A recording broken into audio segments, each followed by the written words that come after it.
నేను కార్పొరేటర్గా డిప్యూటీ మేయర్గా ఉన్న డివిజన్ ఇది. ఎలక్షన్లో ఉన్నప్పుడే, ఎలక్షన్ కన్నా బిఫోరే దీనిని చూసి చాలాసార్లు ఈ గృహకల్పకు రావడం జరిగింది. గృహకల్ప వీళ్ళతో నాకు ఎప్పటి నుంచో ఒక అనుబంధం ఉంది. చాలాసార్లు చెప్పిన నాకు ఆల్రెడీ ఇది ప్రమాదం జరిగేటట్లుగా ఉంది. ఇవన్నీ కూడా కుషించుకుపోయినాయి. కంపల్సరీ ఇది ఏదో రోజు పడిపోయే ప్రమాదం ఉంది అని చెప్పి అధికారులకు చెప్పడం జరిగింది. వీళ్ళందరికీ కూడా చెప్పిన దీంట్లో మీరు ఎట్లా ఉంటున్నారో, ఇది ఉండడం అనేది ధర్మానికి ఏదో ఇవి ఉన్నాయి కానీ ఇవి పడిపోయే ప్రమాదం తీవ్రంగా ఉందని చెప్పిన.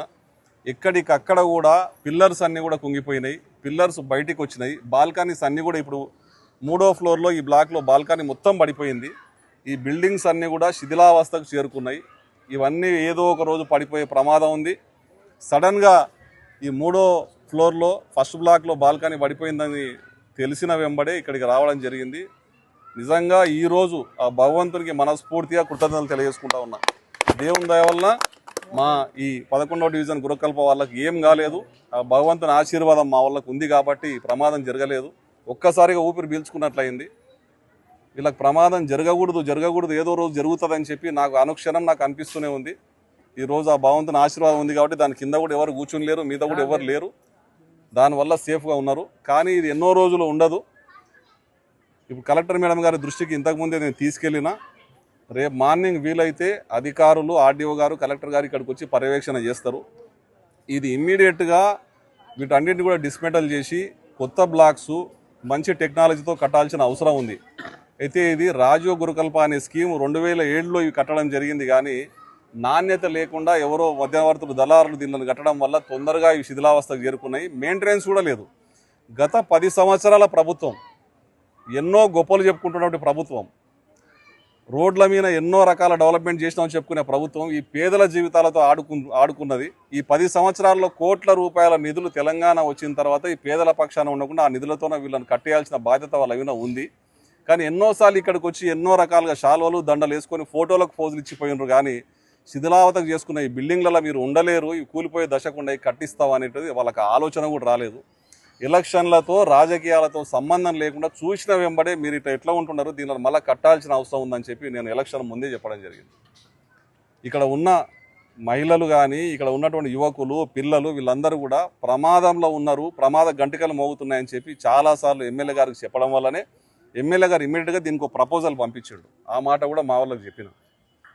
రేపు కలెక్టర్ గారితో దీని మీద మాట్లాడి, హౌసింగ్ వాళ్ళతో మాట్లాడి ఎంత తొందరగా వీలైతే అంత తొందరగా ఇక్కడ కొత్త కన్స్ట్రక్షన్స్ చేయాలని చెప్పి కోరిక బలంగా ఉంది. వీళ్ళందరి క్షేమం నాకు ముఖ్యం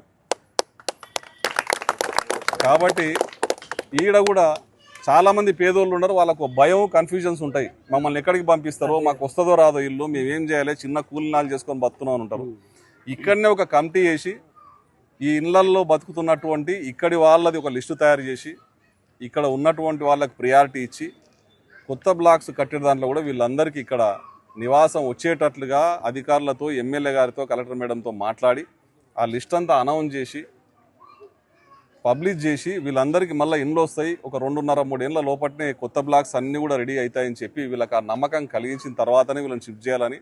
ఒకటి, అంతకు ముందే ప్రమాదంగా మారినాయి. దయచేసి ఇక్కడ ఉన్న వాళ్ళందరూ, అక్కలు, చెల్లెలు, మహిళలు అందరూ కూడా గుర్తుపెట్టుకోండి, జాగ్రత్తగా ఉండండి.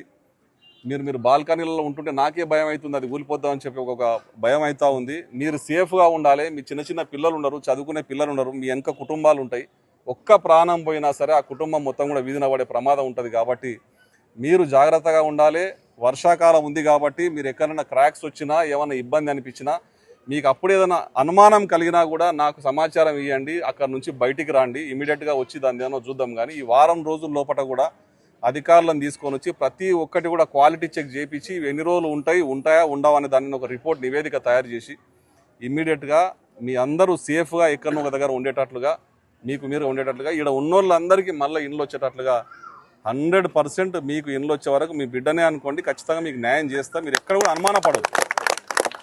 ఇక్కడ దళారీ వ్యవస్థ లేదు, రూపాయి తినేటోళ్ళ నాయకులు లేరు. ఎట్టి పరిస్థితుల్లో కూడా మా పేదోళ్ళందరికీ, ఇక్కడ ఉన్నోళ్ళందరికీ మా తల్లులకు ఇల్లు రావాలనే కోరిక తప్ప, కోరిక నాకు బలంగా ఉంది. ఆ భగవంతుని ఆశీర్వాదం నాకు ఉంటుంది.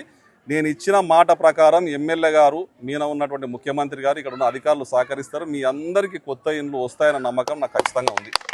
కాబట్టి ఈ ఈ అంటే ఇది మొత్తం కూడా ఈ ప్రొసీజర్ మొత్తం కంప్లీట్ అయ్యే వరకు దయచేసి మీరు హాయిగా ఉండి నేను భయంలో ఉండకుండా చూస్తారని, అనుక్షణం ఇటువంటి ప్రమాదం జరుగుతుంది కాబట్టి మీకు మీరే ఒకటి కమిటీలాగా అనుకుని ఎక్కడైతే వీక్ ఉండి రేపో మాపో ఇబ్బంది ఉంది, అది కూడా బాల్కనీ కూలిపోతుంది అనుకుంటారో అటువంటివన్నీ కూడా మీరే పాయింట్అవుట్ చేసుకొని అటువంటి బ్లాక్స్ దగ్గర జాగ్రత్తగా ఉండాలని, ఇంకా ఏమన్నా ప్రమాదం కనిపించి కదులుతుంది అనుకున్నప్పుడు మీరే టక్కున ఆ ఒక్క ఫ్లాట్ను షిఫ్ట్ చేయించే బాధ్యత మీరు తీసుకోవాలని, ఇవన్నీ ఎంక్వైరీ అయ్యే వరకు కూడా మీరు ప్రతి ఒక్క అంశాన్ని కూడా జాగ్రత్త తీసుకోండి. వర్షాకాలం ఉంది, పడిపోకుండా చూసుకోండి.